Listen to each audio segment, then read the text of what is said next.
கலாம் குரல் செய்திகள் வாசிப்பது கீதா. வியாபாரிகள் முன்னேற்ற சங்கம் 52ஆம் ஆண்டு விழா மற்றும் புத்தாண்டு விழா உறுப்பினர்களுக்கு நாள்காட்டி காலண்டர் மற்றும் பரிசுகள் வழங்கப்பட்டன. இந்த நிகழ்ச்சியில் சிறப்பு விருந்தினர்களாக வணிகர் சங்கங்களின் பேரமைப்பு நிர்வாகிகள் கலந்து கொண்டு ஆலோசனைகளை வழங்கினார்கள். நிகழ்ச்சியில் எம் தமிழ்ச்செல்வன் மண்டல தலைவர், வி ஸ்ரீதர் மாவட்ட தலைவர், செந்தில் என் பாலு மாவட்ட செயலாளர், SRV கண்ணன் மாநகர தலைவர், ஏ தங்கராஜு மாவட்ட பொருளாளர், எஸ் கந்தன் மாநில துணைத் தலைவர், DA புனிதன் MABL சட்ட ஆலோசகர், காமராஜ் நகர் வியாபாரிகள் முன்னேற்ற சங்க நிர்வாகிகள் MKS சாகுல் ஹமீது, செயலாளர் SMS சாகுல் ஹமீது, பொருளாளர் PA நசீன் மற்றும் Syed Mohammed, Shahul Hameed, SM Abdul Rahim, MK Fakhruddin, Mansoor Ali, Mohammed Farooq, Abbas, Ziauddin, MKM Siddique மற்றும் வியாபாரிகள் சங்க மூத்த நிர்வாகிகள் நிகழ்ச்சியில் கலந்து கொண்டனர். நிர்வாகிகள், செயற்குழு உறுப்பினர்கள் மற்றும் வியாபாரிகள் ஏராளமானோர் கலந்து கொண்டனர். வணிகர் சங்கங்களின் மாவட்ட தலைவர் ஸ்ரீதர் அவர்கள் நமது கலாம் குரல் தொலைக்காட்சிக்கு பிரத்யேக பேட்டி ஒன்று அளித்தார். அவர் கூறுகையில், தமிழ்நாட்டின் மத்தியில் உள்ள திருச்சி மாவட்டமே அனைத்து மாவட்டங்களையும் இணைக்கிறது. நாள்தோறும் ஏராளமான மாவட்டங்களை சார்ந்த பயணிகள் திருச்சி மாவட்டத்தை தொடாமல் செல்ல முடியாது என்பது அனைவரும் அறிந்ததே.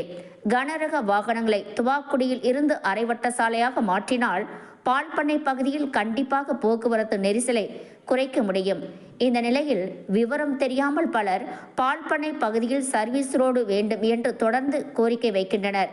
இது எந்த நிலையிலும் ஏற்புடையதல்ல. ஏனென்றால் பால்பண்ணை பகுதியில் இருந்து திருவரம்பூர் வரை வணிக பயன்பாட்டு அதிகமாக இருக்கும் நிலையில் வணிக வளாகங்களை இடித்து தரமட்டம் ஆக்கினால் மட்டுமே இவர்கள் சொல்வது போல் சர்வீஸ் சாலை அமைக்க முடியும். அப்படி அமைத்தால் வியாபாரிகள், வணிகர்கள் கண்டிப்பாக பாதிக்கப்படுவார்கள். ஆகவே வியாபாரிகள் எங்களுக்கு உயர்மட்ட பாலம்தான் வேண்டும் தவிர சர்வீஸ் சாலை தேவையில்லை என்று தமிழக அரசுக்கு கோரிக்கை செவிசாய்க்கவில்லை என்றால் திருச்சி மாவட்டம் முழுவதும் கடையடைப்பு போராட்டம் நடத்தப்படும் என்று இவ்வாறு கூறினார். ரொம்ப அற்புதமாக இருக்கக்கூடிய ஒரே ஏரியா என்றால் இன்று தஞ்சாவூர் ரோடு பால்பண்ணையிலிருந்து துவாக்குடி வரைக்கும் தான் கடைவீதியெல்லாம் அற்புதமாக மிக பிரம்மாண்டமாக அமைத்திருக்கிறோம். இந்த கடைவீதி அத்தனையும் எலிவேஷனை 28 கிலோமீட்டருக்கு இடித்து அலங்கோலமாக்கி சர்வீஸ் ரோடை அமைத்து அந்த சர்வீஸ் ரோட்டில் லாரி பார்க்கிங்கும் பான்பூரி கடையும் மாடு படுத்துறதுமே தவிர மக்கள் நடமாட்டத்துக்கு எதுவுமே அது உபயோகப்படாது. தயவு கூர்ந்து நமது அமைச்சர், கல்வித்துறை அமைச்சர் அவர்களுக்கு வியாபார சங்கம் சார்பாக ஒரு கோரிக்கை வைக்கிறோம். உங்கள் காலம் முழுக்க, உங்கள் வாழ்நாள் முழுக்க இந்த பகுதி உங்களுக்கு பேர் சொல்லும். இந்த உயர்மட்ட பாலம் ஏனென்றால் இங்கே பிரச்சனையே ரோடு எப்படி கிராஸ் செய்வது என்பது மட்டும்தான் இங்கே பிரச்சனையே. தயவு கூர்ந்து சிந்தித்து பார்க்க வேண்டும். இந்த ரோடை கிராஸ் பண்ணுறதுக்கு சர்வீஸ் ரோடு சாத்தியப்படாது. உயர்மட்ட பாலம் போட்டு விட்டால் சேலத்திலேயோ கோயம்புத்தூர்லேயோ அத்தனை இடத்துலையும் உயர்மட்ட பாலம் தான் கடைவீதியிலே போட்டிருக்கிறார்கள்.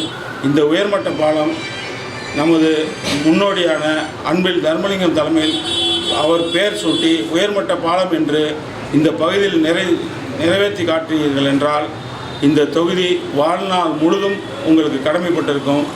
நிரந்தர MLA அமைச்சராக இந்த தொகுதி மக்கள், வியாபாரிகள் அனைவரும் உங்களை பாராட்டுவார்கள்.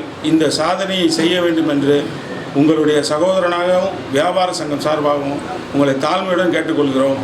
சில பேர் திசை திருப்புகிறார்கள், சர்வீஸ் ரோடு என்று. சிந்தித்து பாருங்கள். ரோடை கிராஸ் பண்ண சர்வீஸ் ரோடு உதவவே உதவாது.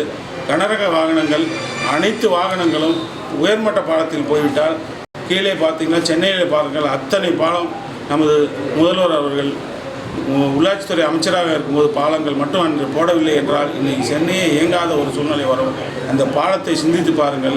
நீங்கள் ஒரு நிமிடம் சிந்தித்தீர்கள் என்றால் இதை செயல்படுத்த முடியும்.